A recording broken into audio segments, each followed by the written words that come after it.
week before the end of the round robin group stage.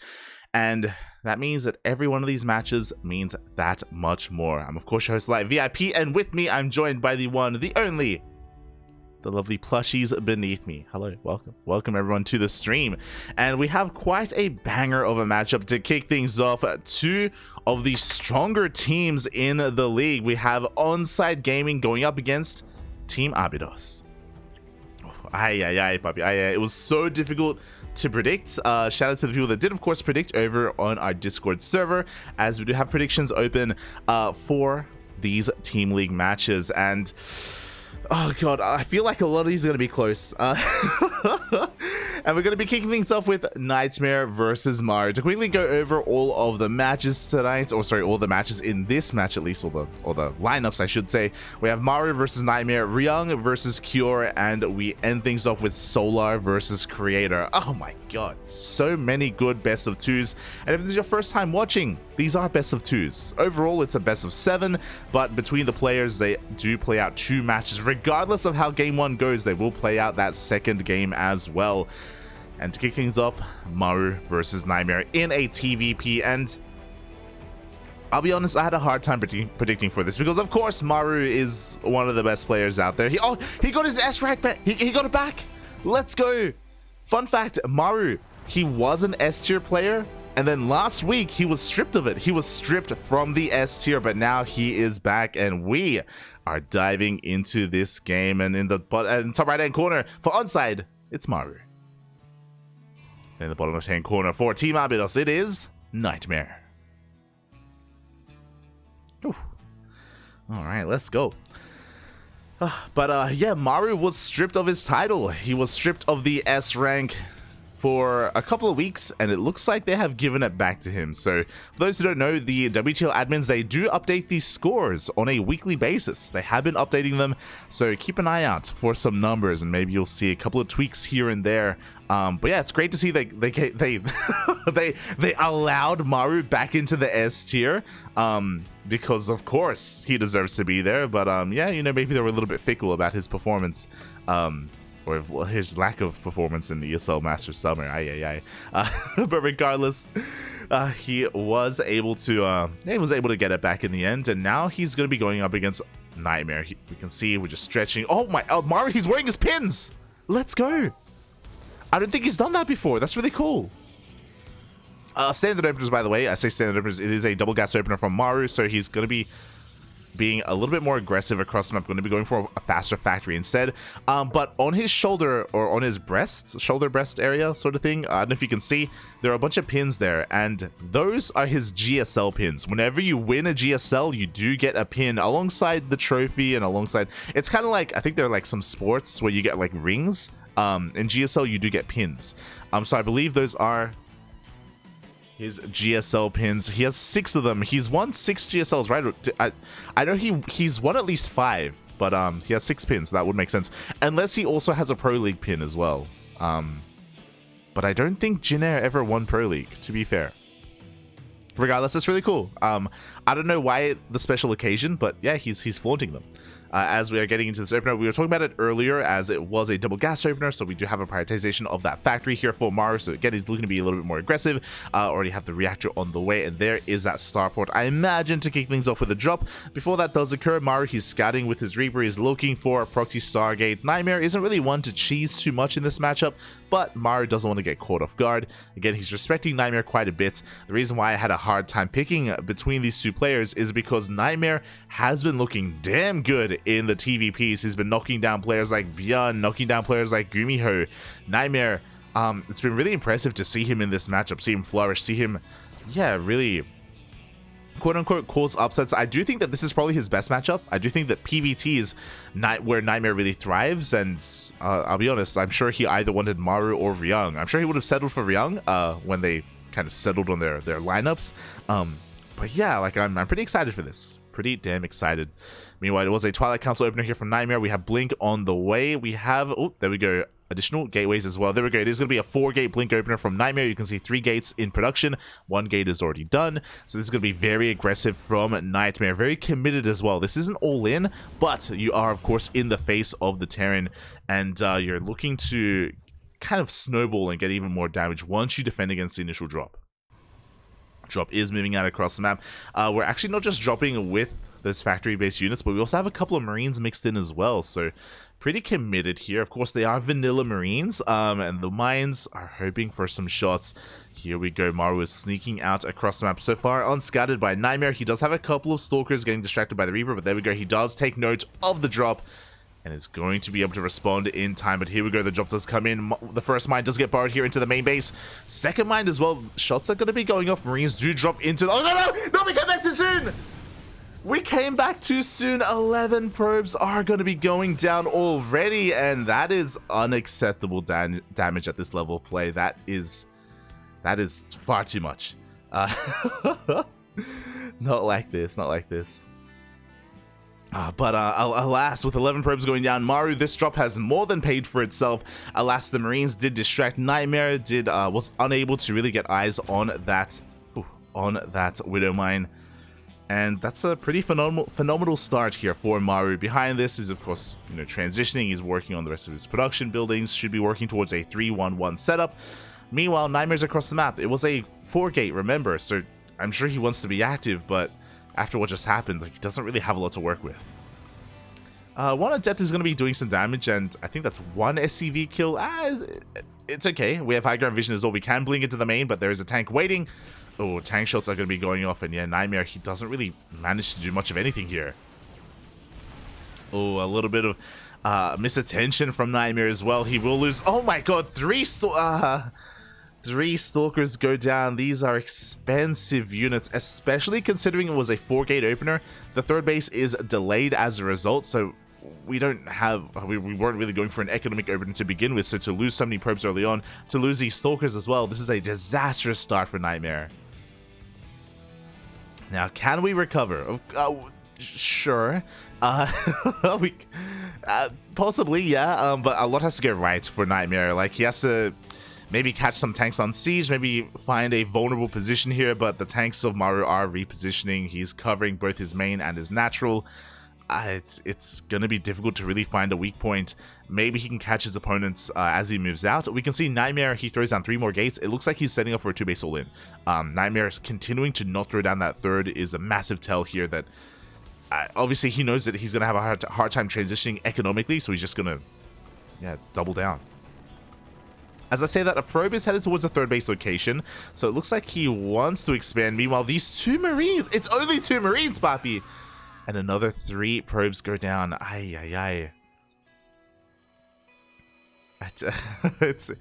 It's becoming too much. It's becoming too much, and we're not done. We have a Raven coming across the map for some auto turret harass.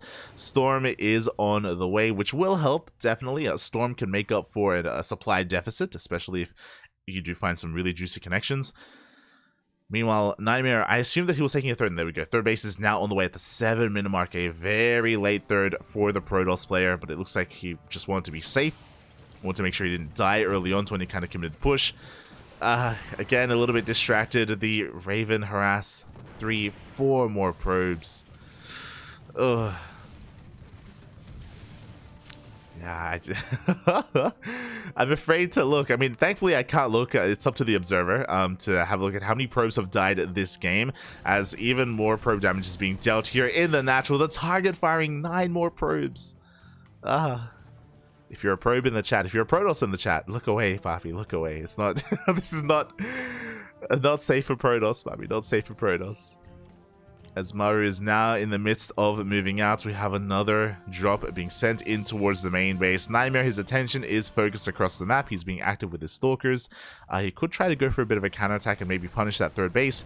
As the drop does come in, forces a recall. Maru's main army is looking to lay siege upon that 3rd base. And there is an army there, don't get me wrong. We have Storm. First Storm is going to zone Maru away, but the tanks are sieged. And oh my god, the target firing is insane. 2 High Templar already do go down. And there's just not much on the ground to really stop these tanks from leapfrogging forward. We do see Nightmare trying to rotate on over, but god, another Storm will connect on Marauders of all things, not on the Marines. And I think that was the final Storm. There's 1 High Templar in the prison, but I don't think there's enough NG The Prism gets focused on. GG gets called, and Maru will take game number 1. And up. Two of those pins look different. I was trying to I was trying to squint. I was trying to get an eye on what the pins were looking like. But GG, well played. Oh, yeah, Maru does take a lead in the series. There isn't really much to go over other than the fact that, of course, Maru did snowball very early on out of control, starting with the mine drop. The initial mine drop killed 11 probes, and from that moment, Maru was in the driver's seat. From that moment, Nightmare couldn't even execute his 4-gate Blink Stalker opener, which, again, is designed to warp in across the map, is designed to be aggressive, is designed to try and punish, or I say to punish the Terran, but really like find damage on the side of the Terran player. And Nightmare, he could never really get into his game. He could never really flourish here on Royal Blood, and this is going to be Nightmare's map of choice. It is going to be Altitude here from Nightmare. The largest map in the map pool. To me, this tells me that Nightmare wants Maru to back the hell up. He's like, Maru, give me some space, give me some room. I want to play some StarCraft. I want to not die to the mine drop. And yeah, this is going to be interesting because I feel like Nightmare, he typically does thrive. He thrives in the I have to volume up a little bit. He thrives in the mid game, I feel. He's not really too much of a late game player, so it looks like he just wants to get his natural and eventually his third base fully operational, and then he can start being active, then he can start going toe-to-toe with Maru. Something that we always praise Nightmare for is that he is a really fast player. He's a very fast player. He's able to keep up with Byun, for example, when it comes to all these like drop harass and all these multi-prong aggressions. But I guess to do that, you need an economy. You know, you need a stable economy behind you to be able to facilitate, to be able to afford all these warp-ins, and we'll see. We'll see what we have here in game number 2. Spawning in the top right-hand corner for Onsyde Gaming, Maru. And in the bottom left-hand corner for ABYDOS, it is Nightmare.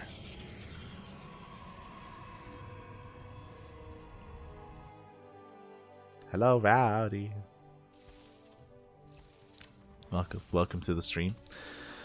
Oh, this time, looks like we have a much more economic opener here from Maru. It is going to be a Rax Expand setup, and I say setup because we have seen some players go for faster factories with this, despite what the opener may look like.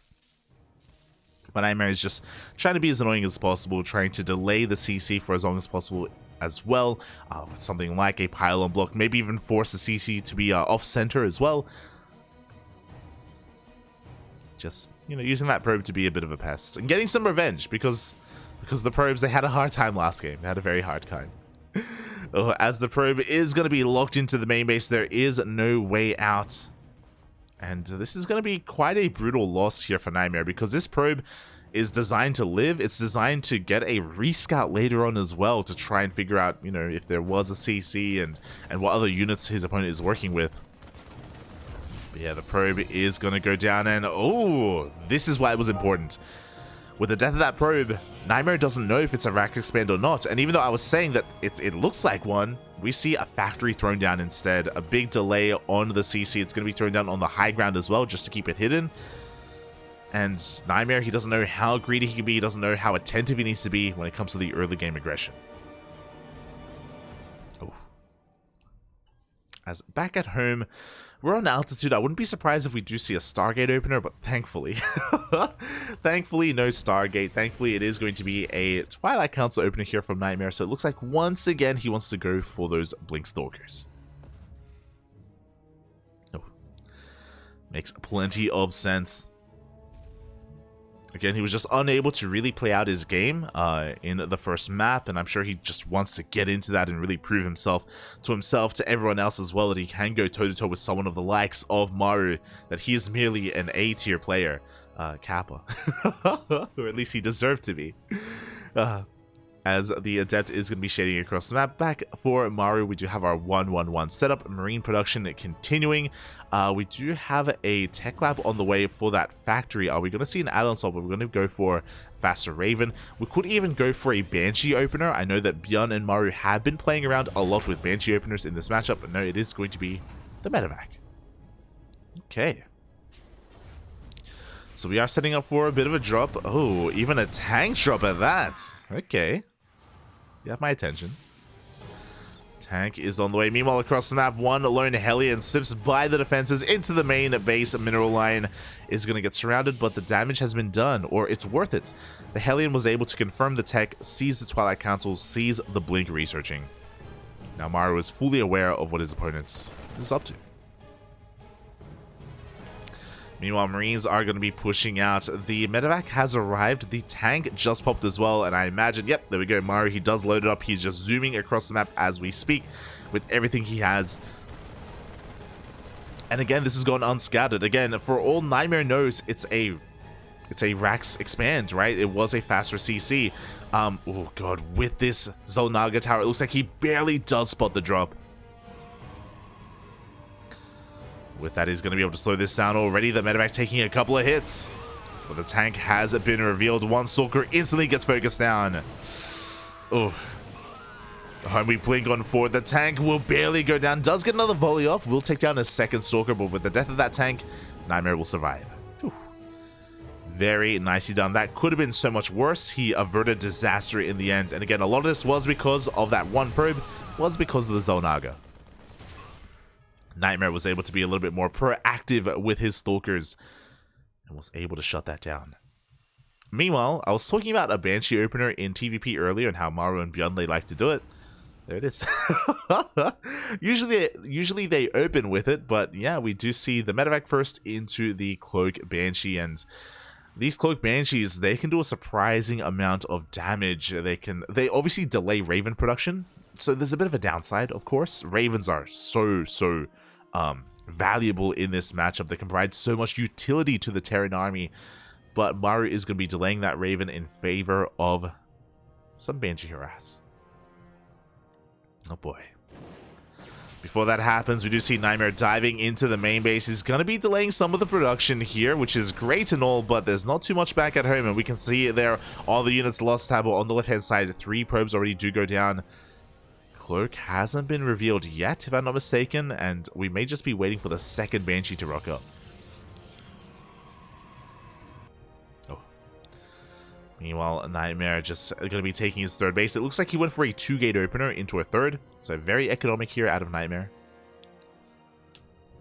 This time he didn't go for the 4-gate blink this time, as well as Altitude isn't the best map for 4-gate blink as well. So he does avoid that. Meanwhile, the Banshees are getting ready to dip on in once again. Shield batteries are finishing up. Nightmare is now on notice. Now mentally prepared for the Banshee. I'm curious, actually. Did Maru... He canceled. Okay, let's go. Banshee does go down. He gets another 2 probes. That's 5 probes in total. And I did just quickly check, or I noticed, Cloak was indeed cancelled, and I believe the second Banshee was cancelled as well. So Maru, he was maybe thinking about committing a little bit harder, but no, he did end up diverting his plans. 5 probes for 1 Banshee. I think that's around an even trade. I know that for a Cloak Banshee, you want around 7 workers, and because Cloak wasn't even researched, then I think this is an acceptable amount of damage. I'm sure Maru would have wanted more. I'm sure he would have loved to have gotten a little bit more damage, but 5, it's okay.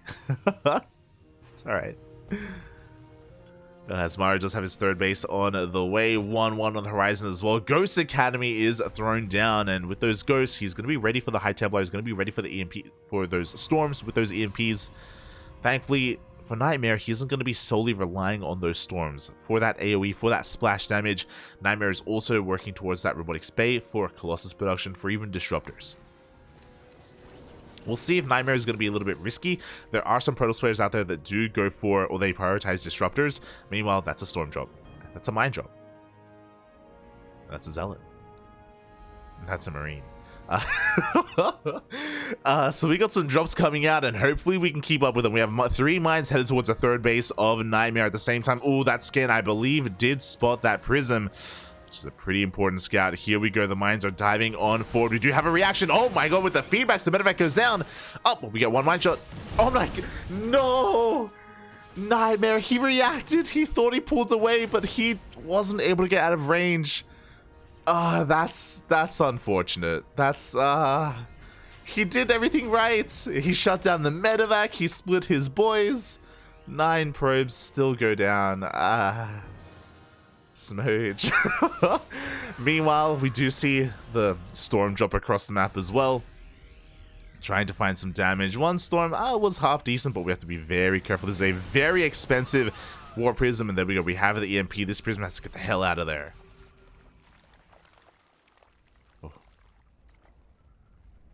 Thankfully, he is going to be able to race it back home. And meanwhile, Maru still at an economic deficit as a 4th base is on the way here for Nightmare. And Maru's just now getting his own 3rd base up and running. But what he lacks... there we go. I was about to say what he lacks in his economy, he makes up for in pulling the boys, as Maru is very all in with this. We have 2 Colossi on the way. We wasted a Sable on the Prism, but the Colossus is exposed. It's all alone. Colossus does pull back to the 4th base again. Nightmare, all he has to do is defend, but that Disable, that anti-armor missile is going to slow him down. The tank going ham here on the army. Would you have the overcharge is going to be protecting that Colossus. The Storm does connect with the Marines, with the SCVs as well. But the Colossus gets surrounded. No! Colossus will fall. Behind this, though, we have 2 Colossus about to pop out, and with the reinforcing Colossus Nightmare, he is holding. He's forcing this back, but that Colossus again taking a lot of hits. The 4th base is under threat. It looks like the 4th base is going to go down, but again, Nightmare, he can afford to lose a base. Maru is all in. He's already lost so many SCVs. He's still got a couple more in the back line. Shield battery is going to be going down. Overcharge is still on cooldown. The Colossus are being zoned away. They want to take part in the fight, but they can't get close to the tank, and the Vikings zone them away. Oh my god, a Colossus goes down. A second one as well. Maru's doing it. He is pulling Nightmare apart. He had the tools. You can see him shake his hand. Shake his head a little bit there as well. He had the tools to defend, but alas. He loses another Colossus. Again, he just couldn't meet up with his army. He was zoned away. With this overcharge, we're going to try and hold on, but Maru has done it. He has broken the natural base. And Nightmare doesn't have much left. There is no buffer here for the Colossi. On their own, they can't do much. They need support. They need Stalkers. They need Zealots. Second Colossus comes out, which is great and all, but... no, the mines!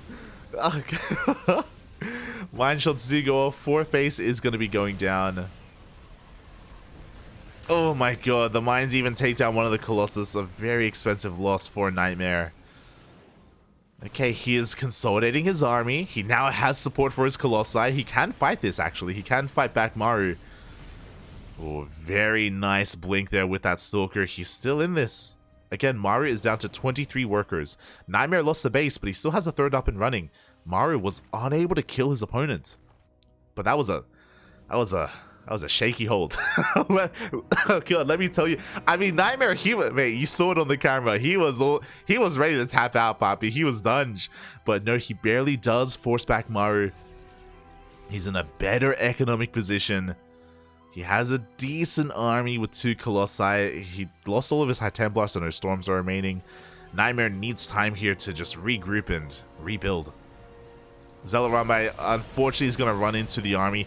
Does scout the mineral line, and Nightmare has to be feeling pretty good about that. He sees how undersaturated that 3rd base is. So it was an expensive scout, but a scout nonetheless. Ooh. The mental is strong. He has controlled the Zonagas as Maru is moving out with 2 massive armies. Maru eclipsing the army supply of Nightmare right now. Oh, but we do have a couple of Storms on the way. These High Templar are going to be so crucial in the defense. Not just when it comes to Storms, but also avoiding the EMPs. And there we go. The Prism has arrived. We do pick him up.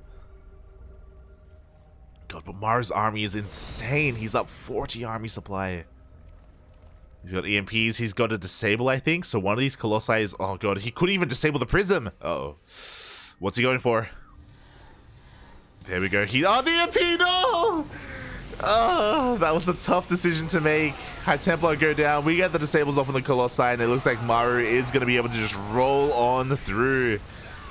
Again, that was a close hold. At least earlier. But here, Maru has enough. GG gets called, and Maru will take the 2-0 over Nightmare.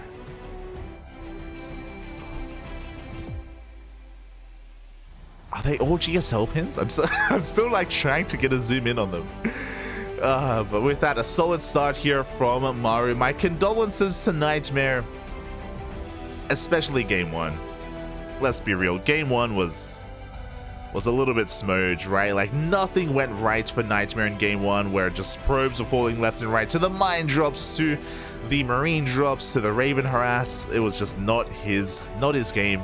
Here in game 2, Nightmare definitely had a much more of a fighting chance. He was able to see the push coming ahead of time. He was trying to muster his defenses, but his army unfortunately was a little bit split up between his natural, his 4th base, and his 3rd. He was not entirely ready for the attack at the time. He had very little time to react once he saw it moving out across the map. And by the time he never really could consolidate his army. Like, he was just fragmented between his bases, and Maru was able to pull him apart. But GG, well played. A solid series overall. Congratulations to Maru, as he does have a pretty good start here for his team for Onsyde Gaming. And he's going to need to, because coming up next, we have a TVT. We have Ryung versus Cure. Let's go, Poppy. Let's go. Ryung, a bit of a TVT sniper. I do put a lot of stock in his TVT. Like, he's done very well for himself in the past. I do think it is his best matchup. He's still the underdog. Cure is a more well-rounded player and has a lot more accolades to his name, especially in recent times. Especially this morning, we were lucky enough to cast the KSL, the Korean StarCraft League, a couple of hours ago. 10 hours ago, we were live on this very channel casting the Korean StarCraft League, and Cure made it all the way to the finals. He faced off against Dark in the grand finals, and I don't know if you'd believe it or not, but I mean, I highly recommend checking out the VODs. Cure looks so damn good. He 3-0'd Dark this morning, merely hours ago. It was wild how good Cure was looking, not just against Zerg, but also against Protoss as well. But what about Terran? What about Terran? That is the question. We have seen Cure, struggle sometimes a little bit here against players like Ryung, against players like Gumiho as well. TVT or mirror matchups in general are a little bit more up in the air. This is where upsets can happen a little bit more frequently. And we'll see how Ryung can approach this, as, oh boy, game 1 is going to be taking place on Neo Humanity. Oh, we're going to see some mech. So Ryung, he isn't the fastest player. I'll be honest, even though I'm a Ryung fan, he isn't a very fast player. But that's why he excels at TVT, because TVT is so positional based. He is so willing to slow the game down, to just take things slow, maneuver the army, just make sure he's aware of the positioning of his opponents, and take good fights, and set up for really good fights as well. So because of that, I want to have faith here, but we'll see if that faith is based in reality. As spawning in the top left-hand corner for Onsyde Gaming, Ryung, the Tuna Terran himself, and spawning in the bottom right-hand corner for Team ABYDOS, it is Cure. Ooh, let's go. Now here on, oh, nice. Here on Neo Humanity, the reason why I bring up mech is because Neo Humanity is notorious for the late game. Even though it's a really small map, even though it's a really short map, and as a result, I do think that maybe biotank play can excel early on, just because you can very quickly maneuver between the bases. But likewise, there are so many choke points. The defender's advantage on Neo Humanity is so insane. That's why we see Sky Toss so often on Neo Humanity. That's why we see mech as well. Biotank and ZBT just turtling on up, throwing down planetaries left and right. And I do think that Ryung can definitely go for that style and make that style work in TVT as well. But we'll see. We'll see. I mean, I'm not trying to say that he can play nothing but mech. No, he can play bio as well, or biotank at least. And yeah, as a result, we'll keep an eye on what he decides to go for here, as for the time being, oh, both players are going for racked expanse. Let's go. Let's go, Barbie. The difference is, of course, Cure is getting his CC on the low ground, on location. Ryung is playing it safe, and he's getting his CC on the high ground instead. So a bit of a safer opener from our Onsyde Terran.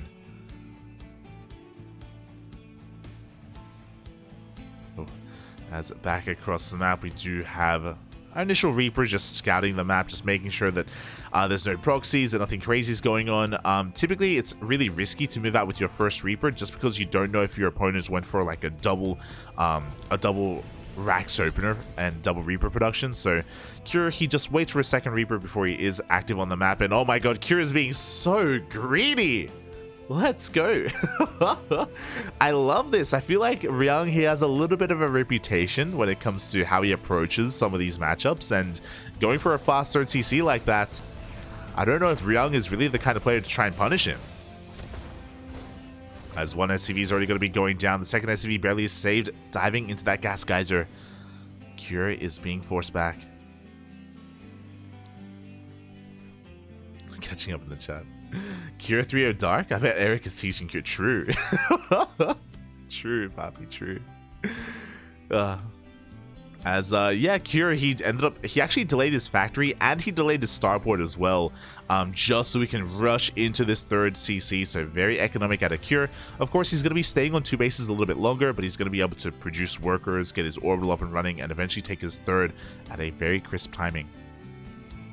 Meanwhile, Ryung has an abundance in Hellions. He has a lot of map control. He has a Raven already on the way as well. Meanwhile, the starport isn't even done for Cure at this point. So Ryung has a lot of potential with his army, but we can see he's just scouting his side of the map. He's not really going more than halfway across the map onto Cure's territory. He's more concerned with making sure he's safe and sound, and as a result, Cure is getting away with quite a bit of greed. There's a window where Cure could have been punished, and Ryung doesn't know that the window was open. As it is slowly closing, Ravens coming out for both players. We have Safety Cyclone coming out as well for Cure, making sure he is safe and sound to any kind of drop play, say like a Banshee opener, for example.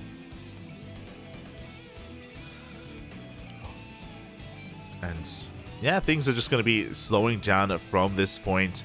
Both players have very limited information about each other. To be fair, there isn't really much to write home about for what Ryung is up to. It's more on Cure as he throws down additional Raxes. I'm really curious to see if he's going to be getting into medevac production. There are different kind of ways that you can play out this style of play, but no, he goes for Vikings instead. So he's going to be going for a more solid defensive Viking tank composition. He's not going for all this kind of, or he's not going to try to go for drop play, which makes sense on Neo Humanity. Does make sense. Meanwhile, my eyes are still on Ryung. He hasn't thrown down additional factories yet, but I'm waiting for it. Third base hasn't spotted, and this is brutal. Ryung, he knows he's behind. The third base is already in orbital, and Ryung, he throws down his own third on location. Oh god, it's going to take so long for it to get up and running. Again, Cure just enjoying a massive economic lead. He's already up 8 workers, and that gap is going to get larger and larger.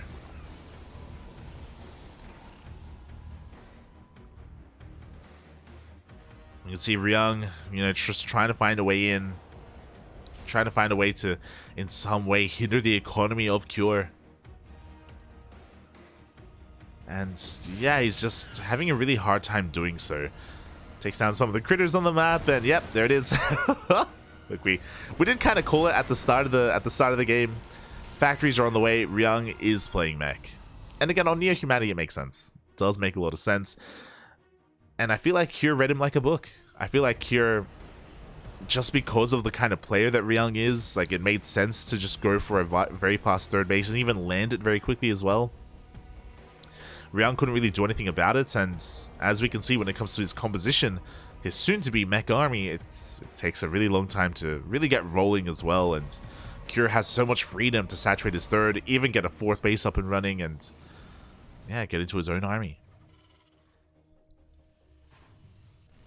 Of course, Cure did go for a scan as well. He was able to see the abundance of Ravens for his opponent. Didn't quite get confirmation, though, whether or not it was mech. I don't believe he's seen the main base yet. Oh, as a massive shout out to Tater Tutor in the chat. Thank you so much. Have Onsyde and ABYDOS played? They're playing right now. That's what we're in. Thank you so much for gifting a sub to the community. Gracias, papi, gracias. Thank you so much for your support. Quack, papi, quack. We always do appreciate it. As we are in the second matchup of this Team League match. second set of this Team League match. We did just cover Maru versus Nightmare, and now we're here in Ryung versus Cure. Oh, it's all good. All good, Papi, all good. As we do see Ryung and Cure just vying for map control, trying to fight over control of these Zone Naga towers. Armories are on the way for those double upgrades for Ryung. And he is playing a very slow mech style. To be fair, I don't really think a mass like Cyclone Hellion is too popular in TVT. It doesn't really seem too viable. Just because of how powerful tanks are, and tanks are going to be coming out from the bio player as well. Well, we can see a lot of Viking zone. They're going to be able to shut down these medevacs at least. Oh, big tank shots do go off on the Marines. But again, we're only losing Marines. We can afford to throw some of them away. Not the most impactful losses for Cure, as he's getting his 4th base on location. I do think that we could have gotten that 4th a little bit sooner. I do think that Cure could have been a little bit greedier with his 4th base. But at least it's on the way. Oh. Behind this, we're getting into 2-2. Likewise, 1-1 for Ryung. Blue Flame, turrets, tower. Let's go, Puppy. Let's go. Turrets, towers on the way. I was talking about how Ryung, he excels when it comes to his positional play. And this is, I guess it's all applying now. I was talking about how Ryung typically isn't a very fast player. He isn't as fast as Byun. He isn't as fast as Maru. He knows his strengths. He knows his weaknesses. And that's why he is, of course, making use of mech here. And because of that, we're going to get to a stage where both players are maxed out, and if Ryung is able to take a really good fight, an efficient fight, then he can snowball out of control, especially on Neo-Humanity. The rush distance by ground is very short, so if a fight goes awry for either player, things can snowball very quickly out of control. Speaking of snowballing, Cure is moving out. He is moving out over towards the right-hand side of the map. Ryung, does he see this coming ahead of time? He's repositioning his army. He's getting on top of this ramp. Again, there are so many ramps, so many choke points on this map. It's so difficult to really find a way in, as Ryung does spot the army. Takes a shot to the face. Tanks are getting in position. Bearing in mind that Ryung also has the Raven advantage. He has 3 Ravens to the 1 of Cure, and that means that even if Cure is, say, the first player to siege, it won't matter because Ryung has so many disables available. 3 Ravens full of energy. They can make up for a mistake like that, or even take advantage of a mistake like that. As the sensor towers are finishing on up. Oh, but we do see Cure is already starting to transition. I appreciate this. We do have 2 more starports on the way, and with that, he can start working towards Liberators. He can start working towards Liberators. He can, if he wants to, he can even start working towards Ravens as well. They both have their place. Ryung is already working on some anti-air. We have Thor production underway. Before that can happen, a Marine drop dives into the natural base. The turret was not enough DPS. The medevac does survive, and we are getting quite a lot of economic damage. 5, 6, 7 SCVs going to be going. 6, 7, there we go. 7 SCVs do go down. Hellions do race back home to clean this up. At the same time, Cure is looking for some damage. He does catch 1 straight tank. Good value so far here for Cure. He even gets away with that medevac. So despite the fact that Ryung has been attempting to turtle up quite hard, we can see that, you know, there were some weak points in the armor. There was a little bit of a vulnerability, and Cure was able to take advantage of that. Not the biggest lead for Cure, but a lead nonetheless. Meanwhile, massive shout out to Jadoff in the chat. Thank you so much for the raid. You're coming in just in time for a TVT. Mech versus Biotank. Just for you, Poppy. Just for you. Oh. Is that SCV stuck? No, he's shot. Is it? There's room. Is that just on patrol? There's room there, right? Am I blind? But just for you, Jadoff, we are getting into the mech. We have a fusion core on the way. This should be for Liberator range, but we could even go into BCs. I'm really curious as to where we're going to take up towards. We have ship weapons on the way here for Cure. There are those Liberators that we were talking about. Again, tanks are really kind of one of the key units in TVT, but Liberators kind of bypass that just because, you know, they're kind of an anti-tank in a way. They're able to force on sieges. They're able to break defensive lines. But that's why Ryung is also focusing so much on his own anti-air. We have Thors. We have Vikings. Oh boy. And both armies, it looks like we want to fight. We are maxed out, of course, and yeah, we'll see who's able to pull the trigger first, as Cure is essentially going for mech himself.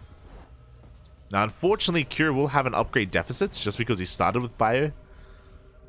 He's a little bit late to the party. I should have emphasized that as well. Like, yo, Jadoff, you're here not for mech versus Bio Tank. You're here for mech versus mech. Let's go.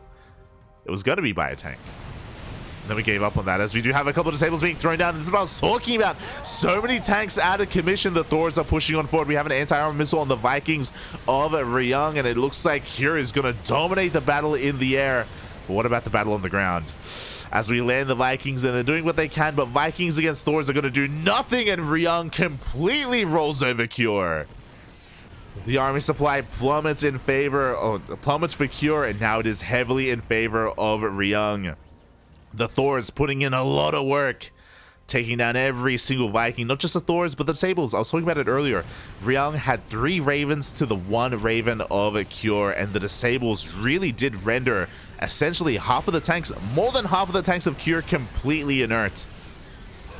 As Ryung wants to force the issue, he wants to snowball out of control, he wants to try to break the natural base. But the Liberators have arrived, and these Thors are having a really hard time closing the distance. Cure barely holds on. Whew. That was close though. Again, if Ryung just had a couple more seconds, if he did make it into the natural, that would have been game. That would have been it. Like that natural, if you're able to wedge your way in there, like you basically gain access into the main. A really good moment for Ryung, but Cure is stabilizing. He has had a better economy.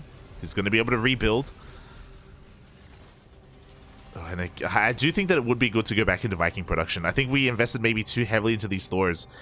Bearing in mind that Cure, his Viking count was reset, so it would be a good idea for Ryung to go back into Viking production just because Cure no longer has that lead, no longer has that advantage. But Ryung says otherwise. He's making mass Thor. He's making 5! He's making 5 Thors at a time!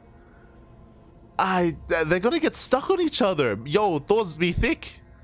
The patch, it slimmed down to ultras, not Thors. Alright.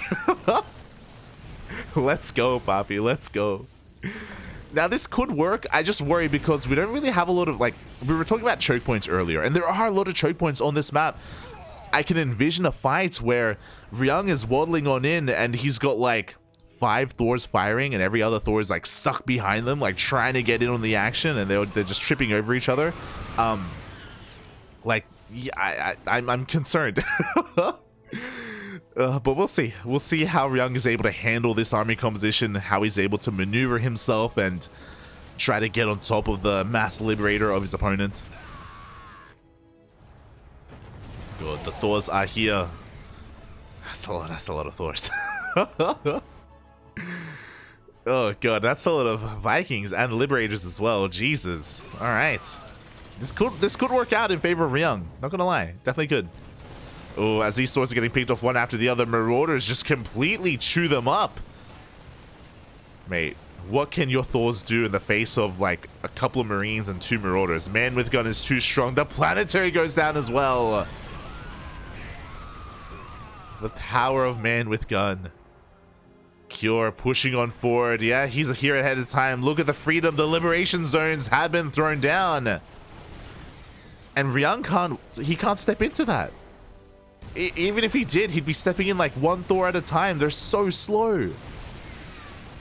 How do we engage? We're going to try to. Here we go. The Thors are waddling on in, and a lot of them are getting stuck on the left-hand side. They're getting in range. They're started stepping forward. Can they focus down the Liberators in time? As the Liberators have so much DPS, but it looks like Ryung is breaking through. That was an expensive trade, though. Ryung lost a lot of Thors. He's making 5 more. He's making 5 more Thors. Oh, the Thors. You know what would be good? Like maybe 1 Raven. Maybe like 1 Raven for an anti-armor missile, you know? Just 1. God.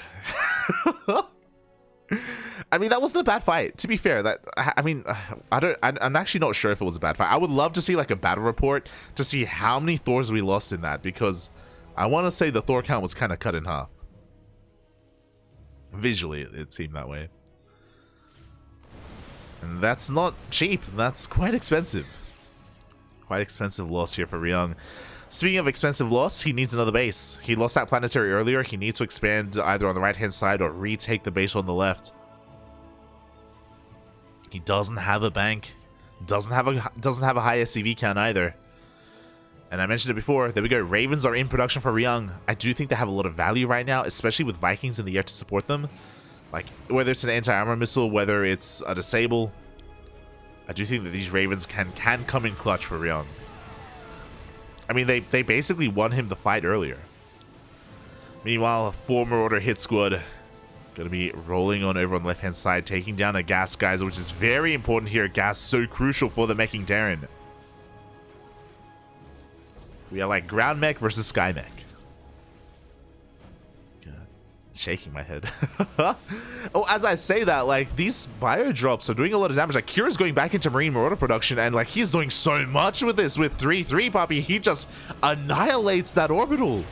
At the same time, the Liberators are pushing on in. The Freedom has arrived. One Thor goes down instantly, just bullying Ryung back. Oh no, the tanks, they're caught sieged. No. Ryung is distracted. He's being pulled apart. Oh my god. He had such a big opportunity earlier, but we can see, what, 3, 4, 5 tanks going down for free. Bases are falling. SCVs as well. Chaos, pandemonium. Ryung just can't keep up with the aggression of Cure. He's focusing on the main push, though. He wants to win one big fight. He wants it, but he's not getting it. As he's forced back once again. Similar trades here. Ryung actually trading a little bit more efficiently. With that mech army. Yeah, it looks like he wants to go for a counterattack instead, which makes sense. Oh my god, takes another shot to the face. Yeah, he can't quite push in. What do we need? Again, just a small hit squad. Just one medevac full of bio units, and maybe we can snipe bases. 31 SCVs have gone down. It looks like Ryung wants to go for the base trade instead, which I think is probably his best option.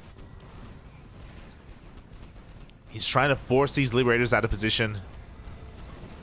There it is. There's the anti-armor missile. He can take a fight. Oh, he even has a couple of those Thors in AoE mode as well. And here we go. He's pushing through a lot of these Liberators. Oh, is it enough? It looks like... I don't think it is. I think the Thors are dying. I think, yeah, the Thors, they can't make it through. Freedom is too strong. It was the 4th of July a couple of days ago. I always thought the Cure was American. I had my suspicions, Poppy. I had my suspicions. As Ryung has lost his advantage, or has lost his army, he doesn't have an economy. He's been losing base after base after base. SCVs have been falling left and right. He has no more longevity in this game. And again, he had his moment. You know, this was quite back and forth. There was a time, 25 Thors have died. But there was a time where Cure, he was at death's door, where Ryung took an amazing fight. He was trying to snowball, he was trying to force the issue. But Cure bounced back. I feel like the Ravens were needed earlier. I think, if you remember, after the first big fight, there was a second big fight on Ryung's half of the map. And at the time, he didn't have any Ravens yet. It was just Thor Viking. I do feel like that they were quite necessary there for him, just to support his army. By the time he got them, it was a little bit too late, and it wasn't a bad engagement. I think ideally we still want to vie for air superiority. It's such a weird dynamic. This is such a weird game. That's what I'll say. As Cure has done it, he breaks the final mining base here of Ryung. Oh, the army stims on forward, and Ryung, this is going to be his final stand. And in that final stand, oh my god, the Liberators are just going completely ham on this army. My god, they annihilate everything. GG gets called, and Cure takes game number 1. Oh my god. These Terran players, what are they doing to each other? Ay, ay, ay. GG, well played. What a game there from Cure and Ryung as well. Again, it was pretty close. Definitely, there were definitely moments where Ryung had some momentum, but regardless, Cure was able to overcome that. He was able to recognize some of the weaknesses of Ryung and go into that mass liberator style. And I do think that specifically that mass lib style is so good on Neo Humanity just because of the narrow pathways, because of all those choke points. Like, think of a map like Altitude or Ancient Cistern or even Gressvan as well. Because these maps that I just mentioned are so big and so wide open, Liberators, they don't have as much value. Their zones don't cover as much surface area or as much of the attack paths either. And I do think that Ryung would have happy is going to be on Altitude. For those wondering, the way that this format works is that these are best of 2s, and the loser picks map number 2. Map number 1 is predetermined, and the players, they are aware of the starting map a couple of days ahead of time. So I guess we can talk about the map a little bit. Because we're on Altitude, it is the largest map in the map pool. You have so much more freedom. Oh, Kira will like it. We have so much more freedom, so much more room to maneuver around as well. A lot of bases to be taken.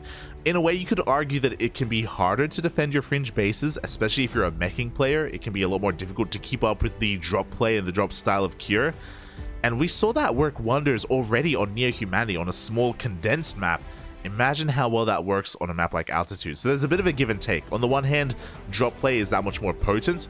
On the other hand, again, I do think that Liberators are that much weaker on a map like Altitude, just because there are so many more attack paths. It's so much more wide open when it comes to those ramps and when it comes to the overall engagement areas. And as a result, Liberators won't be as effective, as they won't be able to like kind of concentrate their fire on these like pivotal areas, as those areas are far larger, far more difficult to cover. But that's only if we end up in that kind of same situation, and I doubt we will. I'm sure Cure is willing to adapt himself and switch up his playstyle and make use of the map, you know, when it comes to how aggressive he can be and he wants to be. I'm hoping for some drop play. I'm hoping for some bio action. That's what I'm hoping for anyway. As here we go. Spawning in the bottom left-hand corner of Altitude, we have the South Korean Terran for Onsyde Gaming. It is Ryung. And spawning in the top right for ABYDOS, it is Cure. Whew. All right. I guess I can cross something off my bucket list, and I hope the people in the chat can cross it off as well. I hope it isn't something that you've experienced too often. But Mass Thor versus Mass Lib, that just happened. we just experienced that together. Lovely, lovely. As we are going to be getting into our second game, and I'd be shocked if we kind of get into that scenario again, but I'd also be pleasantly surprised, you know? Yeah, let the Terrans go at it with each other. Just let them get dirty. Let them wrestle in the mud. Let's go. As for the time being, Cure actually goes for an SCV scout. Very interesting. This is something that is typically avoided in TVT. So Cure just wants to make sure he doesn't get cheesed out, which makes plenty of sense. I was talking a lot about how large this map is, and we were talking a little bit about what would happen in a more macro-oriented game, but it looks like Cure just wants to make sure he doesn't get proxy raxed. Speaking of proxy racks, we have the sponsors for WTL. We have Doyu, Hypergriff, TGI Fridays, Taido, and Rio de Janeiro. Without these lovely sponsors, we wouldn't be here casting WTL. We'd be casting something else. still be casting, don't get me wrong. But World Team League, it's been a lot of fun. It's great to see that we have another season yet again, and it's unfortunate that this season... Oh, as Cure barely gets away. It's unfortunate that this season the CranKy Ducklings aren't competing. We were competing last season, and it was a lot of fun. But regardless, it has been a great experience. It has been a great season as we're nearing the end of the season. There's only one more week left of the round-robin group stage, and then after that, playoffs. The playoffs will be upon us. I did see maybe some new people coming into the chat, and yeah, I hope you enjoy it. Hope you maybe even check out the VODs. We had some great games, some great celebrations as well over the course of this season. I'm sure we'll have many more, as we do have the first Hellion and Reapers diving up this ramp, but first Reaper will go down. Second Reaper as well. Cure barely makes it in with the Hellion, but no, he doesn't have enough momentum. Is going to lose everything. Does barely escape with that Hellion at least. Back at home, Cure did go for a double. He did go for a double gas opener for a faster factory. With that, that's why he was being active with his Hellion, and that's why he already has a starport on the way. So Cure just being that much more aggressive, focusing on his Raven production as we speak. Meanwhile, Ryung was a little bit more economic and did get his CC on the low ground a lot faster. I mean, Ryung already has an orbital, and Cure is still morphing in his own, so yeah, a little bit more economic from Ryung, a little bit more aggressive from Cure. Outside of that, no major differences, no major changes.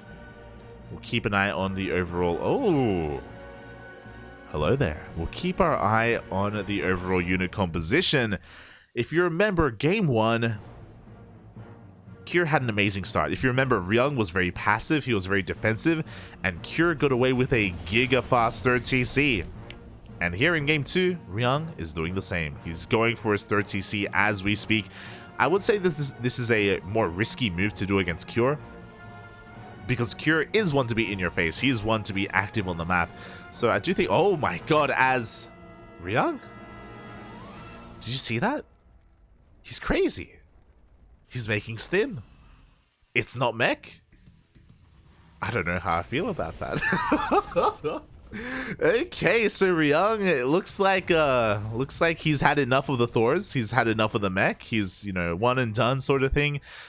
He is looking for greener pastures, and he's going to be going for Biotank instead. Stim is on the way. Two more Raxes as well.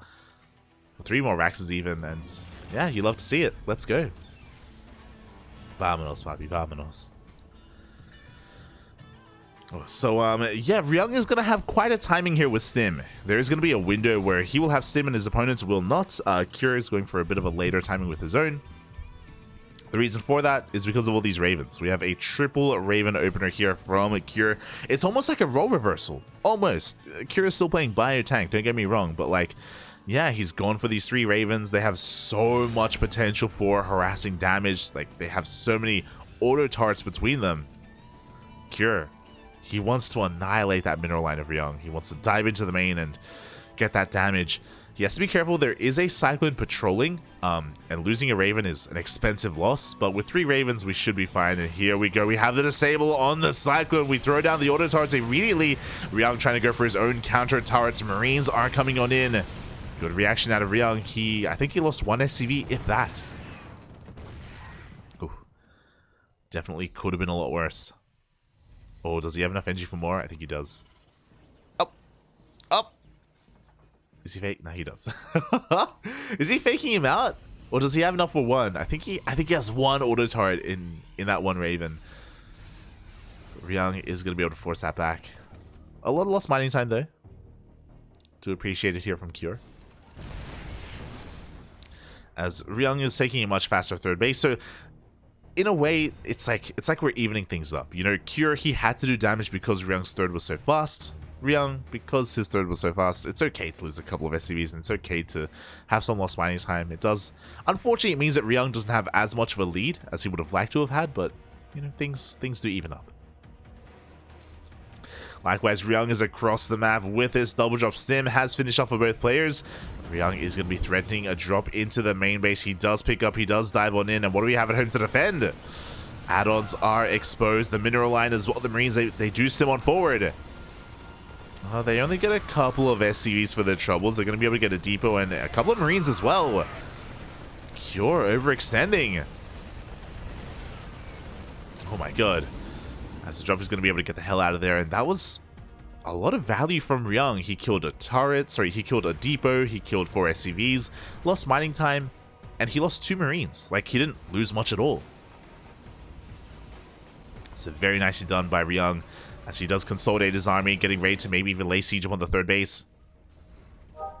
But Cure is in position. Oh, did I say lay siege upon the third? I should have said Doom drop the main. Oh no, the Cyclone! Cyclone gets a lock onto the Raven and does spot the Doom drop. Cure able to have the foresight to actually be ready for that or have a unit in position. Turrets do finish up and Ryung is going to be forced back. A big loss there for Ryung, losing that Raven and being denied the drop. It looks like he still wants to go for it, which is crazy. But he's going to stim on forward with a couple of Marines. He's hunting down that Cyclone. He will find it. Oh, will get the Cyclone in the end. Oh my god. Now he's committing, but at the same time we have turrets in position. He's going for it anyway. He doesn't care about your damn turrets. He goes for the drop. The Medivacs will survive. He's going for the Ravens as well. One Raven will get targeted down, but we have 3 disables on these tanks. Ay. And Cure will shut this down. 2 tanks for a Raven. I want to say a better trade for Cure in the end. Ryung trying to pivot around here towards the third base. He is going to be able to shut down at least a sensor tower, but not much else. He has to be careful not to lose this army, not to lose these Medivacs. Oh. Back at home, we can see Ryung getting ready. He goes for a scan. He does see Cure pushing out across the map, and as he pushes out, the Marines push in. Now they want to avoid that tank fire, so they take down the gas guys. Oh, they're taking a couple of hits to the face at the same time. Cure does push forward, but Ryung has the high ground. He already has his tank sieged. Another disable. Oof. Ryung has to be careful. He's going to be losing his medevacs. This is a lot of supply going down. Big loss for Ryung. Meanwhile, Cure can now focus on his assault. He can focus on his push. Thankfully for Ryung, the Ravens are out of energy. They did just disable tanks across the map. Cure goes for the unsiege. He's rotating around. Ryung does see it. He should be rotating with him. Tower able to finish up in time. Oh, Cure is the first to siege. In range of the tower as well. Oh, and we can see a bit of a hot pick up there. Cure, he wants to reposition. He wants to once again edge on even closer. Forces a cancel on that turret. Sorry, on that tower. Again, the reason why the tower is so important is because if we ever don't have a scan on the army, we need to know if it is repositioning. We need to know if Cure unsieges and if he moves out.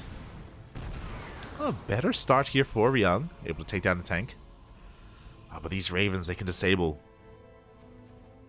They can disable the tanks of Ryung. This is a bold move as well. Ryung, he's going for a surround? Oh, he's thinking about it. He's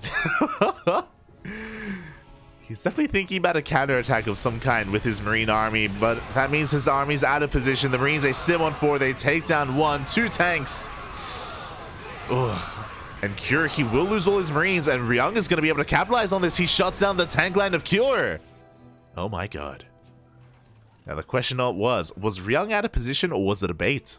Did he just bait Cure into a bad fight and suddenly Ryung is up 40 supply? Now is the moment to push. He's going for it. Now, to be fair, this isn't the first time this has happened. If you remember, in game 1, Cure also took a really bad fight and he was able to bounce back. There's a big window here, and it looks like Ryung doesn't realize that. Or if it looks like he doesn't feel confident in his push. Now, there we go. He is moving out. He needs to go.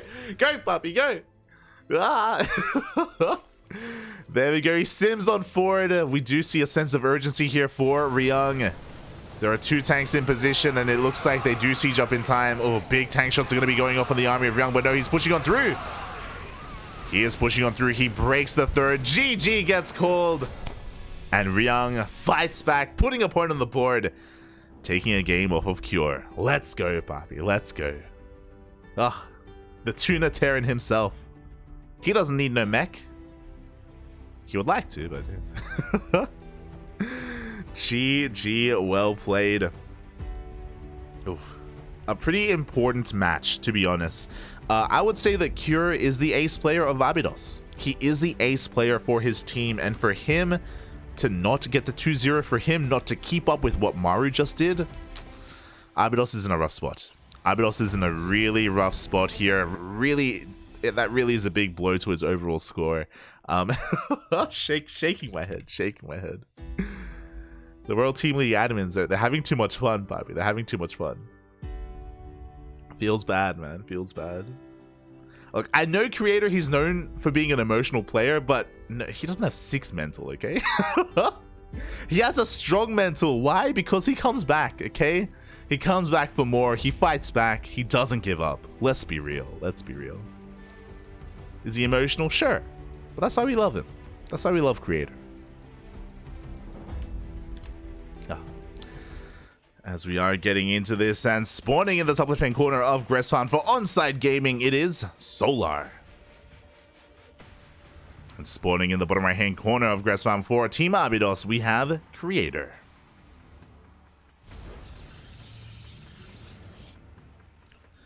Here we go. Also, I'm just going to quickly try and update the Twitch title as well. I should have done this at the start of the series.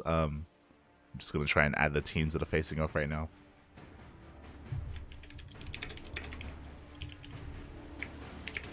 There we go. And yeah, overall, I was just quickly checking the history here, and Solar does have a bit of a lead over Creator. He does have a bit of a more historic win rate against Creator overall.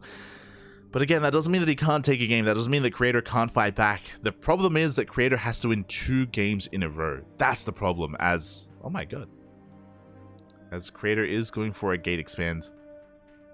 And a very economic opener here from Creator. Makes sense on Gressfan. Does make plenty of sense. As Solar is forced to take the unnatural natural as well. I'm sorry, I was a little bit confused because I'm not used to like following an overlord. I'm like that. Yeah, so pretty standard economic openers from both players, from both of our players, and we'll see how Creator can perform here. So Creator, he's a very unique player. In PvZ specifically, if you're familiar with Showtime, Creator has a similar playstyle to Showtime, where he's a lot more defensive. He's typically very tech heavy as well, and he's willing to delay upgrades, to delay his blink or charge in favor of tech, in favor of a heavy immortal style, a heavy Archon composition as well. And he builds up this ground toss death ball that he eventually does push out across the map with. And before that happens, of course, he absorbs as much of the counterattacks and aggression of the Zerg as he can. So it's very unique. There aren't too many players out there that play too much like Creator, both Classic and Hero, the other Korean Protosses. They are far more aggressive, far more in your face, and very micro-intensive. Creator, less so, as he is going for that Stargate opener. Now, Stargate opener is pretty standard. We have that first Oracle on the way. But again, I don't really know if Creator is going to be going for, say, a triple Oracle opener into +1 Blink Stalkers. We'll see, we'll see. Meanwhile, the Adepts do arrive across the map. They're going to be, you know, controlling this area in between the bases, just catching any stray transferring workers.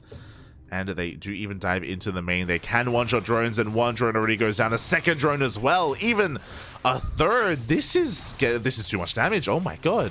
5 drones. 5 drone kills here for 2 Adepts. This should not have happened. This was a bit of an overstep, a bit of an oversight, sorry, from Solar. Meanwhile, it's 1 Oracle, not into a 2nd Oracle, into a Void Ray behind this instead. And again, this is what we expect from Creator. I don't expect him to go up to 3 Oracles. Maybe he will, but again, more defensively. As the first Oracle gets across the map, he wants more damage done. There is no Spore in the main. A lot more lost mining time. Another 2 drones go down. Now, unfortunately for Creator, because he didn't make a 2nd Oracle, he can't really snowball from this point. Oh, but there we go. 2nd Oracle is on the way after the Void Ray. Void Ray is going to be shutting down these Overlords and denying this vision, denying the scouting. We have the gate on the way, and we should be setting up for a 3rd base. Oh, before that happens, we get a surround on these Adepts. They do shade away just in time. Oh, that was very crisp out of Creator. Oh, as he is looking to hold on to his 3rd. And there is a 3rd Oracle behind this as well. Okay, so the Oracles have been delayed because of the Void Ray, but now there's a surprise factor. Because the Void Ray has been shutting down these Overlords, the last thing that Solar expects is more Oracles. And I'm sure Creator is hoping that Solar didn't make any Spores in the main, that he's still cutting corners and not quite investing in his defenses. As the Oracles do dive in, but the Spore is in position. We get 1 drone kill. but a lot of hull damage on that second Oracle. Behind this, we have a Robo, we have a Forge. So this is what I mean when I say tech heavy and that we delay blink and charge. So this is exactly how Creator typically plays out a PvZ. Again, very Showtime-esque. He's delaying his Twilight Council for upgrades and for Immortals. So again, because of this, he's not going to be hitting a timing with Blink. He's not going to be hitting a timing with Charge, which is typically how Hero and Classic play. And Max Packs as well, and some of these other aggressive Protoss players. They're usually like vying for map control. They're in the face of their opponent, shutting down creep, pressuring bases. Creator, he takes this in a little bit of a slower manner instead. Just making sure he's solid back at home, building up the Immortal count, building up the Archon count. When we do get a Twilight Council, we should be working immediately towards a Templar Archives as well. Before that happens, Creator is still being active though with these Adepts, and he's finding even more damage. 2 more drones go down. Not bad. Again, considering like there's no glaives, there's nothing else really here supporting those Adepts. So really nice damage. Meanwhile, there's our first Immortal on the way. Now we have our Twilight Council, a delayed Twilight Council, but it's there nonetheless. And again, Creator shouldn't really be pushing out with his main army anytime soon. He's heavily reliant on the Adepts and the Oracles to do economic damage, as he catches a lot of transferring workers. Oof. 3 drones go down. 1 Queen is not going to be enough. 6 drones in total. Solar is having a really hard time keeping up here. We can't quite see it right now, but I'm sure when we eventually see the units lost tab, I want to say Solar's lost like 14 drones. He's lost a lot. There's a lot of drones already this game. Meanwhile, I know we've been focusing a lot on what Creator's been doing, and the reason for that is because, again, he's a very unique player, and it's really cool to kind of see all this unfold. But Solar is working towards Hydras. And I think this is a really wise move. He's working towards Hydras. The end game here, I think, is going to be Lurkers. And against a heavy ground toss army, I do think that, I mean, we know that Lurkers are kind of the ideal unit there, specifically Lurker Viper. Vipers are great to support the Lurkers, to yoink in some high value units, to even throw down some Blinding Clouds. There it is. Lurker Den is on the way. So Solar, he has correctly identified that his opponent is being really passive and really defensive. Like, of course, outside of the harassing units, the main army has been staying at home. So Solar is making use of that knowledge and taking advantage of that by being really greedy tech-wise. Hive on the way, Lurker Den on the way. Overlord speed, Hydra speed, +1 range, second Evo chamber. Solar doesn't really have an army to speak of right now. Or he doesn't have too much of a ground army. He's got a couple of roaches, but that's it. He is posturing while he's teching up. Likewise, Creator, we have a second Robo on the way, a Bay on the way as well. There's Archon, Temple Archives was done. And yes, Solid Creator, his army is getting quite solid here. And here we go, he's going to be moving out across the map. Now, he's transitioning behind this into Colossus and Disruptors, but before that happens, he still wants to be active here with his army. It's a very, like, kitchen sink army. You can see it's like 3 Immortals, 1 Archon, there's a second Archon, a couple of Sentries, a couple of Adepts. Like, it's a little bit of everything. It's like an amalgamation of Protoss. And he doesn't really intend to push in, he's just pressuring, denying creep, posturing. And the Hallucination does spot the Lurkers. Very important scout here for Creator. Meanwhile, a little bit of latency. It's all good. Whew, we're back. Gotta be careful. A little bit of latency going on. But because he saw the Lurkers, he knows we need to skip the Colossus. The Colossi do need to be skipped. We're going straight into Disruptors instead. A Storm on the way. Storm not just for the High Templar, for the Storms themselves, but that also tells us that he's going to have High Templar for feedbacks, which will be very important against these Vipers. So, yeah, Creator doing a great job at responding to what Solar's doing. Solar doing a great job at just getting away with all this tech and getting into Hydra Lurker Viper. Oh, and there's the checkmate move. The Fleet Beacon. The Sky Toss is on the horizon. Yeah, upon seeing the Lurkers, Creator, he's recognized that, you know what? It's going to be difficult to break the siege line. It's going to be difficult to really break in, and that's 22 drone kills. Jesus. I said 14. 22 workers were killed this game. My God. It's a lot. Prism dives into the main as well, and ooh, Prism is going to be going down. Solid yoink there from those Vipers. But yeah, Creator, after seeing, you know, the Lurkers, of course, he is getting ready to take to the skies. That is the best answer that Protoss have to Lurkers. Like, Disruptors are like a stopgap. They're a good band-aid to this problem. But alas, they're not a solution. The solution is Carriers. Carriers, Tempest, Void Ray, Sky, Toss. And the first carrier is in production. And what's scary is that Solar hasn't seen this yet. He doesn't know. He doesn't know that he's on a timer. That if the game goes on any longer, then Solar's his army is just going to be worse. He needs to be active, and here we go. It looks like he catches one of those Archons. Very nicely done. Vipers are also looking for a way in, looking to get a yoink off on those Disruptors. Oh, the flanking Lurkers! A couple of volleys do go off. Solar getting ready to dive in. Disruptors are taking a couple of hits here again. We still haven't gone into that Skytoss Creator. He's still in some trouble. As the Lurkers, they just push their way forward. One Nova will not go off. Second Nova will. No, it doesn't go off either. The Disruptors, they do go down just before the Novas do connect. Oh, and Solar is pushing in. The Oracles are trying to do what they can, but they will fall to the Parabombs. And without any Disruptors, yeah, Solar, he's breaking the third.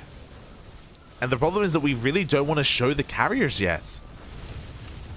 Oh my god, as we get another Blinding Cloud. Oh my god, with that, the army moves on forward. 2 more Immortals go down. The carrier has to reveal itself. At the same time, a massive Zealot run by. Does Solar have enough at home to defend? Looks like he does.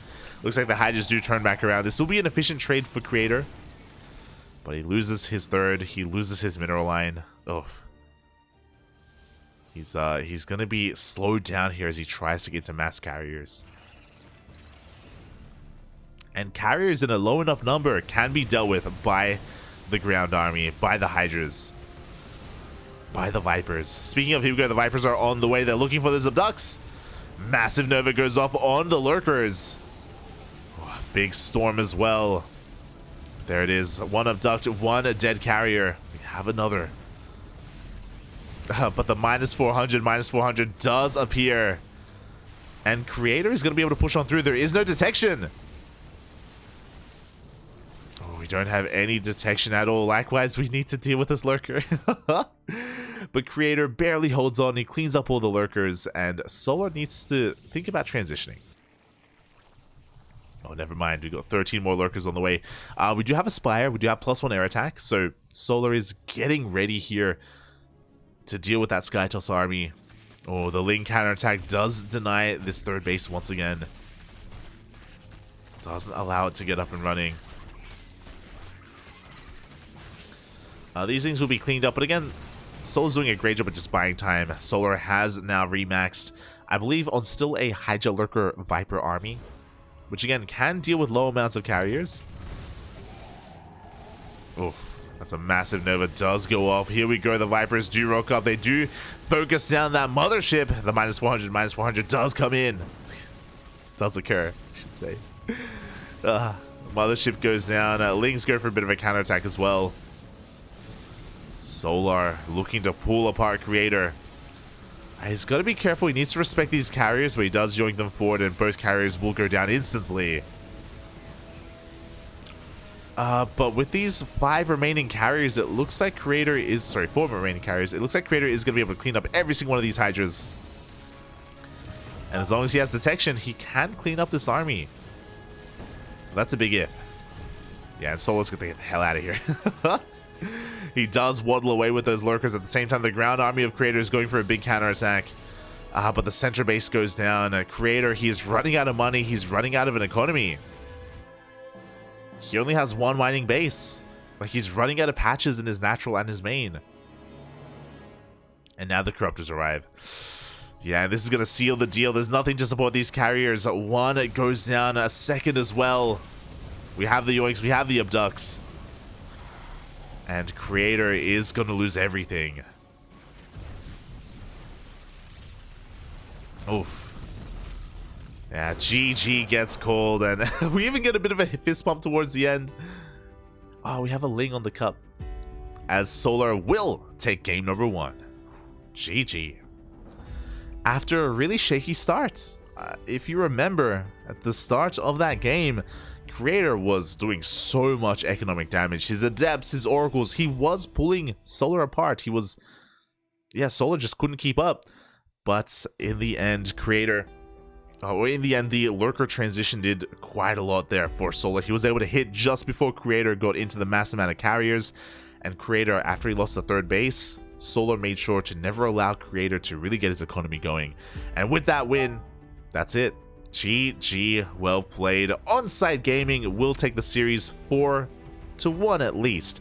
But we're still going to play out game number 2. And it is going to be Creator's map of choice. And of course, it's Altitude.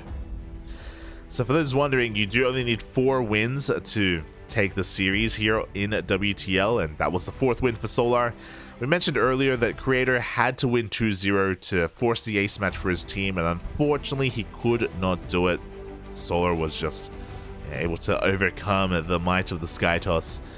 But Creator, he's still fighting for pride, he's still fighting for points as well. And these points do matter. The overall map score and the standings do matter here as we do near the end of the group stage, as this will affect the placements of the team. As here we go, spawning in the bottom left-hand corner of Altitude, we have the South Korean zone for Onsyde Gaming, Solar. Oh, going for a 15 hatch. And in the top right-hand corner for ABYDOS, it is Creator.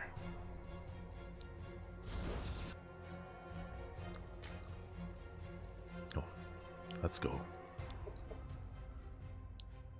That looks, you know what that, actually, you know what that looks like? That looks like the raincoat from I almost said Breaking Bad. It's not. Unbreakable, that's it, Unbreakable. I almost said John Willis. What's his name? Bruce Willis? The trench coat that he wears, the raincoat that he wears. Let's go. Creator, though, he was broken in that last game. Can he redeem himself here in game number 2? Can he bring it all the way back? Let us find out. Once again, we do have a gate expand. Solar did go for a 15 hatch, so he was able to actually get his hatchery up and running on location. Starting to feel sick. No, Berserker Esports. Is that Feral? Wish you the best, Papi. Wish you the best. For those wondering, Berserker Esports, they will be playing later on in a couple of moments. Once this series wraps up, we have another on the horizon. It will be Berserker Esports versus Dragon Kaizi Gaming. So, best of luck. As the owner, I believe the owner of Berserker Esports is actually going to be competing. Is going to be competing for the first time in WTL. And they're actually in the chat, so best of luck. Best of luck. Oh, I see 2 forwards in the chat. Oh. How is your sausage? As we are getting into this. Once again, a Stargate opener coming out from Creator.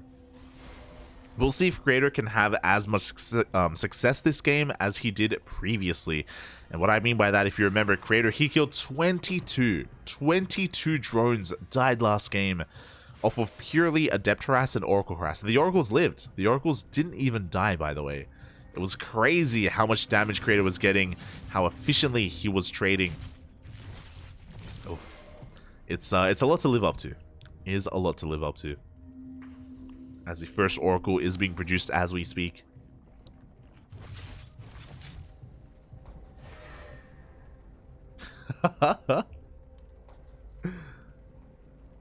See the dance in the chat. Yeah, we'll see if a Creator can live up to it. For the time being, the Adept does manage to escape with his life. We have a couple more Adepts on the way.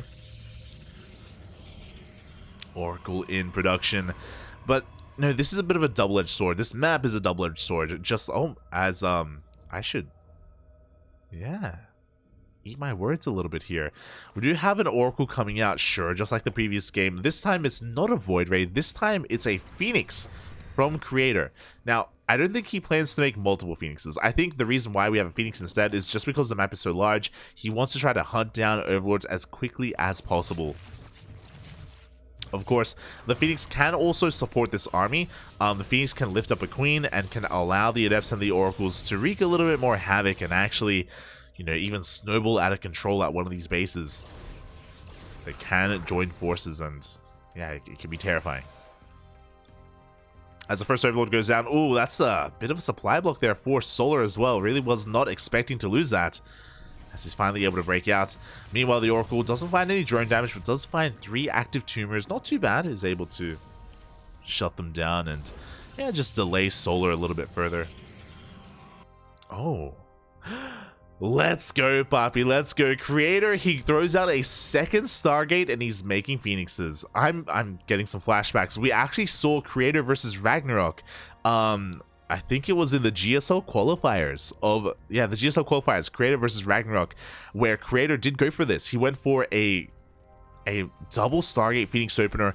I want to say, did he go DTs behind this? I think he went for a Dark Shrine as well. Very Patty Mac-esque. Very Patty Mac-esque. Oh boy. It's more of a Brood War style of PvZ. There's the Robo, there's the Forge behind this. These Phoenixes, of course, are going to be looking for map control. They shut down Overlords, they shut down Queens. Before that happens, the Lings do go for a massive counterattack. Do we have a wall behind this? It looks like we will. Creator looking to hold on. But because, okay, thankfully we have one Oracle back at home, so we're going to be able to clean up those Lings. The rest of the Phoenixes are being banked up in the main base, by the way. They haven't been revealed yet. Solar is in the dark. As Creator is still going for the same end game. Like, again, he's still delaying his Twilight Council. It's Robo, Forge, +1, Immortal Production. The same mantra as the previous game, just with a bit of a twist. With the twist of Phoenixes. Oof. As the Lings just continue to threaten that natural base. Again, the additional Phoenixes, I don't know, it looks like one of the Phoenixes was revealed, and here we go. Creator is now moving out across the map. He's looking for more damage. He can pick off stray Overlords, he can pick off Queens as well if he so chooses. Oh, goes for the drones. One drone does go down. And Solar's going to try and punish this. He does have a Ling army across the map, but he's running into shield batteries. He's running into a very prepared Creator as 7 more drones go down. Oof. And I believe all the Phoenixes were preserved. I believe not a single one of them did fall there to the Queens, to the Spores. A good surround on these Glaveless Adepts. Solid surround here does clean them up. Meanwhile, oof, Force Field gets thrown down just in time. And Creator does hold on. There are those Immortals we were talking about. With that Twilight Council on the way, we should be working towards a Templar Archives. We should be working towards Archons. Phoenix is continuing to find more damage. Moving out across the map, they find a Mineral Line as well. 1 Spore is not enough. 5, 6 drones go down. Even a 7th. Oh, we don't even get the Phoenix. Oh my god. I'm pretty sure we haven't lost a single Phoenix. I'm pretty sure. We at least haven't seen it on screen. As there's that Temple Archives. So Creator is working towards his Archons once again, working towards his Immortals. And Solar isn't ready for Lurkers. Unlike the previous game, he went for a Spire instead of a Lurker Den, or instead of a Hydra Den. Is working towards Corruptors, which would be a good answer to these Phoenixes. But it means that Solar's ground army is going to be suffering. It means he's going to be heavily reliant on Roach Ravager Ling Bane. Roach Ravager Ling Bane Corruptor. And I do think that Creator is a little bit more comfortable against that composition. Well, high energy Queen goes down. Finally a Phoenix falls.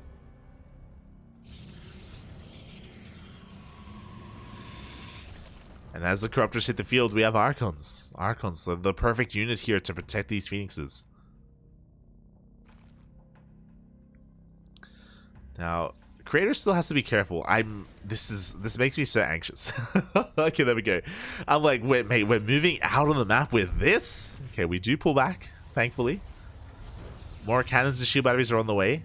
Corruptor is looking to hunt down those Phoenixes. They want them, Bobby, they want them. Solar with an unfortunate supply block. He does have 6 Overlords on the way, and he will eventually break free from this.